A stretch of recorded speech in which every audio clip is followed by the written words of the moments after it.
So today we're going to cover 10 to 2s and a rowing variation. All right, let me adjust the camera.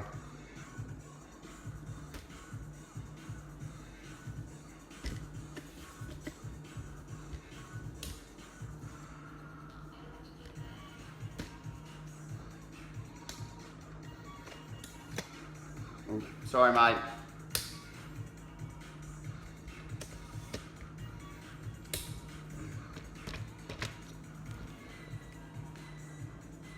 All right, hopefully that didn't make you want to throw up. Okay, so, all right, so what we're gonna do today is we're gonna break the 360 in half. And so instead of doing our continuous 360 movement, we're gonna stop it. It makes me so nervous doing it inside. So, I'm gonna go over my shoulder, shift my weight opposite of the bell, and come under, I'm gonna bring it. And when I bring it, I'm gonna stop it here. Now to you, that may look like the 2 o'clock position, it's 10 o'clock for me. Boom, boom. 2, 10. 2, 10. All right? So that's what we're gonna focus on today. Now, before getting used to that, we're gonna do a modified version of a renegade row. So we'll just start with a very extreme, basic, simple premise of a renegade row. Make sure I'm in camera angle. All right. Okay, so like anything, as long as the bell's close to my hand, it's gonna be easier. All right. So I'm gonna put my hand next to the bell. I'm gonna get in a renegade row position. Feet closer, more difficult. Feet wider, easier. And I'm gonna row up and back down. Now, right now, it's gonna feel a little awkward because the handle's gonna wanna drag, okay? And it's gonna be more of a wrist control motion at this point. Now, once we start to choke down the handle, that's where it's really gonna start becoming very, very difficult, all right? So, at that point, we'll be up, and we'll row out, and I can even do the turn and lift up. These are great because once we start really getting further away from that bell, it's to start becoming extremely difficult because it's going to be really hard on your wrist. I'm still going to row and keep it straight. Up, and then back down. So my goal, hope I did it good enough to where it's staying level. I don't want to try to get dips everywhere, okay? So I'll switch sides. Do it from this angle. So I'll row, I'll turn, bring it up, come back down, boom. Row, turn,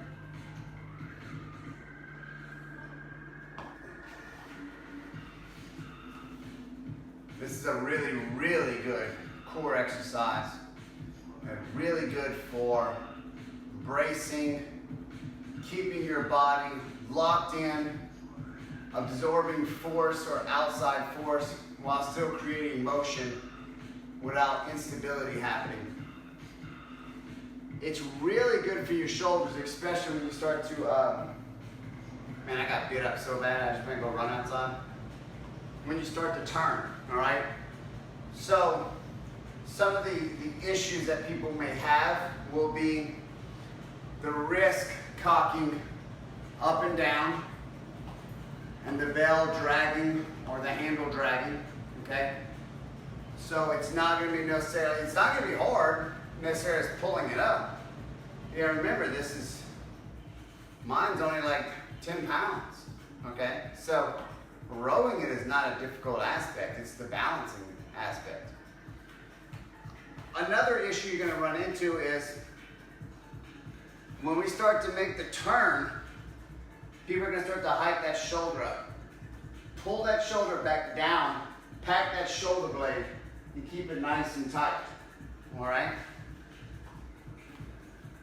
One of the things that Claude and I have been working on were bench presses. Really starting to fall in love with this old school style of training. I think the reason why I never did it before was because I had to be just too vain, okay? And then I was also classically trained to where, you know, a lot of the traditional lifting that you see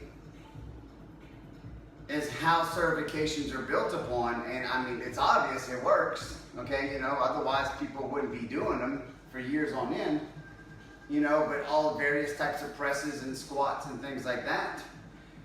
And thanks to my background of working out correctly and knowing how to progress, knowing how to lift correctly without hurting myself, has led me to a vastly injury-free life, including my past, I don't know, 15 years of, you know, combative martial arts. So that has served me well. But that, what they call real man strength, old man strength, you know, as old as I feel, or I don't really feel old, as old as I am for being 42, and basically being pretty consistent in the weight room since I'm 17, I just don't feel like I'm strong where I need to be. And so this is where the odd objects come in. You know, I've always heard that, and look, I didn't work out with weights. I grew up on the farm, and I smashed kids in high school in football. It was like no big deal. But then when I started to lose weight, lose my baby fat, I looked to the weight room as far as trying to build myself back up, and it worked. And you know, before I was in combat sports, I got very strong.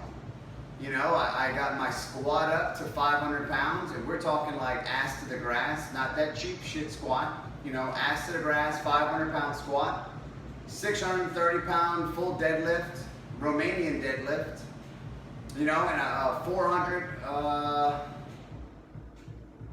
or 455, 405 bench press, maybe 410, I don't know. But, you know, I was fairly strong, and that carried me over for quite some time. But as time went on, you know, I had to adjust my style of training, and traditional training just wasn't cutting it. I can't keep training those big heavy objects like that anymore. I just couldn't recover and still do the things I want to do as far as MMA or jiu-jitsu. And so it just kind of began to finally dawn on me that, like, you know, I got to get back into just old school methods, you know. And what's funny is the reason why I say that is because I had a light bulb go off. One day I was training my hands, not my forearms, but my hands. And I noticed that my grip was way better in jiu-jitsu, but my forearms weren't flying out. So at first I just kind of chalked it up to like, well, I'm older, I'm more wise, I'm not using my forearm, I'm not squeezing as much. And of course that is true. But then as time went on, I started to catch on and realize more and more and more, like you, Mike, who's watching, and these guys are just strong, man, they're just strong. And so there's another guy I was going against, and he said he always worked out with fat grips. And so I just decided, well, you know what, I'm gonna do that. I'm gonna work out with fat grips. Now I had fat grips, and go figure, I stopped using them for my pulling exercises because every time I got to like 80-pound dumbbells or certain lifts, I just couldn't use them anymore. So it's like, well, to me, I felt like I wasn't getting anything out of it. Well, I started using the grips for everything, no matter how much weight I had to go down. It didn't matter anymore. And I just figured I'd just let myself work myself back up to wherever I get to. Claude, who built the Maces, he used to train traditionally, but he pretty much is almost pure odd objects. I mean, almost just pure, except for like some leg movements he's been doing recently to help rehab his hip a little better. It's all Mace, it's all bag work. He doesn't even do ropes anymore, he uses chains. Bulgarian bags, just a lot of implements. And he doesn't really overtrain. And he does a lot of conditioning circuits. He competes in kettlebells and things like that. Now he can train almost daily, but his grip strength is insane. So, start to click. I was like, all right, I still do some traditional lifting, but I do a lot more of odd objects now to get more of that man strength back. I stopped worrying about like, well, how much am I actually squatting? Well, how much am I actually lifting or pulling? And just got into more of just, all right, let me just get more efficient at it. So, your renegade rows, all right, that's something you can do. Now, another thing we can do, let me show you on the ground, is pass the bell. Now you gotta get good at this, okay? So I see Mike is watching. So Mike, you're shorter than me. So you're gonna run into a problem with the bell maybe hitting your feet. So, which is good though, it's gonna make it even more difficult. You're gonna have to move your feet over the bell. So, here I am, push-up position. I got a wide stance, all right? If I start out wide and it hits your feet, you're simply gonna have to bring it in, move your feet over, all right? I'm gonna bring the bell, I'm gonna row it, bring it across, however way is comfortable for me. Shift my hand over, row it, bring it all the way over, whatever way is comfortable.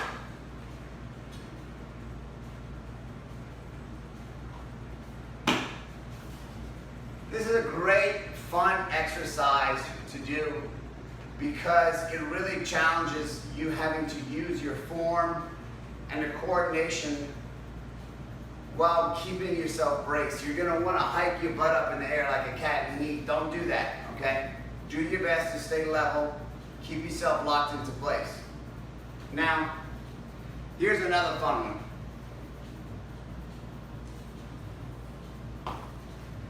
So push up, boom. I'm going to bring my hands over. See, I'm stable. Shift over. Get on the other side. Bring my hands over. Shift. Bring my hands on the other side. All right? Now, there's no lifting required in that one, but these aren't really, so say, difficult as far as in fatiguing, but they give you a lot more kinesthetic awareness of your body. And they're really good to just kind of break the monotony up. There's a lot of times I've come in here and I've like told myself we're doing 10 to 2s like today. I'm gonna do a 10-minute set. You know, and you get in here and you're just kind of like, oh man, Jesus, I just really don't feel like doing it, you know? And that's everything you do. So doing these exercises are really fun because it's just so non-traditional. It's not really difficult, but it's a great way to kind of really get yourself warmed up and kind of just get you excited about lifting again, all right?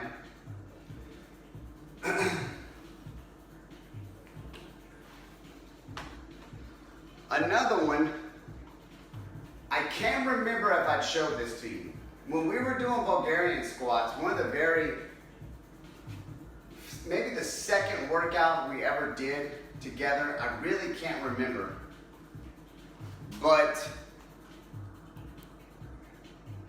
we did one where I showed you to bring the bell in and then out and then in. Well, here's another goodie for that one, okay? So, you can do a Bulgarian squat, okay? But now we're gonna do it with one arm, all right? One arm. So, you may have to choke up before you get used to pulling that thing over with one arm. Now, if you're gonna drag it over your shoulder for now, you gotta start somewhere, I understand, okay?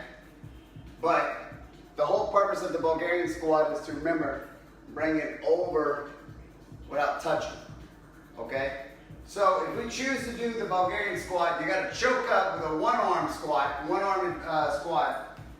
I'll bring it up, boom, down, down, up, up, squat up. Switch hands, back, down, down, down, up, up, switch hands, squat back up. Remember, I don't want it to touch my shoulder. Come back. Drop to the squat, switch, down, down, up, back. Shit, fucked it up. You know what the fuck I'm supposed to be doing. So anyway, that's a great, great fun movement to do. Now, here's another one. Without doing the squat, okay? I'm just gonna do, well, should I say, without doing the hammer. I'm gonna keep it out, and I'm going to reverse lunge back, but I wanna keep it all the way from my body, all the way out, all right? Back, back, back, all right? Keep that arm out. That's another really, really, really good one, okay? So, there's a few new tricks right there that you can do today. Now, we're gonna do the 10 to 2s, but you got the row variations, and you've got the one-arm Bulgarian squat up downs. I'll have to come up with a better name, but whatever. All right? Now, I did see this shit. All right? This is the stupidest thing I've ever seen. This is so fitness injury bullshit. Now, a lot of people do it, but I don't care. I say it. On it did it. It's the stupidest shit I've ever seen. They're like,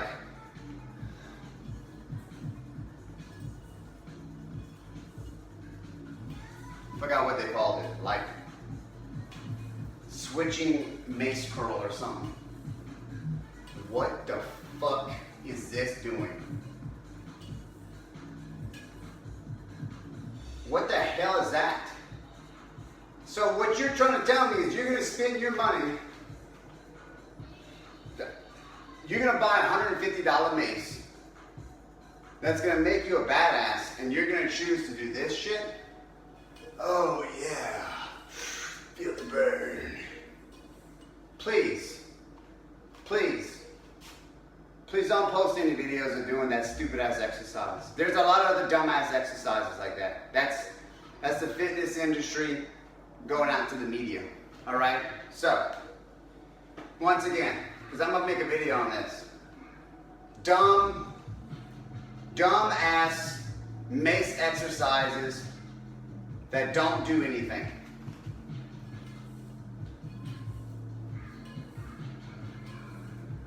This shit is stupid. All right? Okay, so 10 to 2s, here we go. All right? Our Mace 360 looks like this. Boom, over, boom, over, boom. It never stops. We're doing a 360. Okay? So we're gonna break it down. A lot of people find that the 10 to 2s are more difficult because your momentum is having to shut down and redirect itself. All right? So we're going to go boom, boom.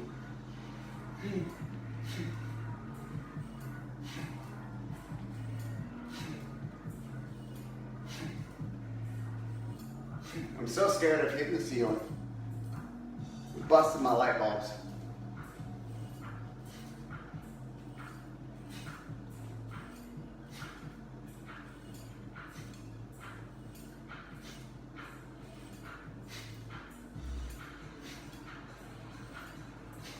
All right? So, that is your new moves for the day. all right? It's getting to the point where you're starting to learn a lot of stuff. I would pick anywhere from 3 to 5 moves, start writing them down, and simply just doing time sets, just time sets. You don't even have to worry about necessarily how many you've done in a set. You just need to do them. Just do them. Get fluent, get fluent, get fluent. Really program your body to get that stuff down so that way you're doing it correctly. Boom. I'll let you know on a little secret. Claude, Ray, and I have been talking about doing a competition. I don't know, the gladiator competition, the Spartan competition. There's a lot of things I wanted to do this summer. I was hoping between my baby and this quarantine, we'll just have to see what happens. I want to have a strength summit where we'll have probably 4 guest speakers. We'll start simple. We'll probably just do a 1-day seminar, make it really easy.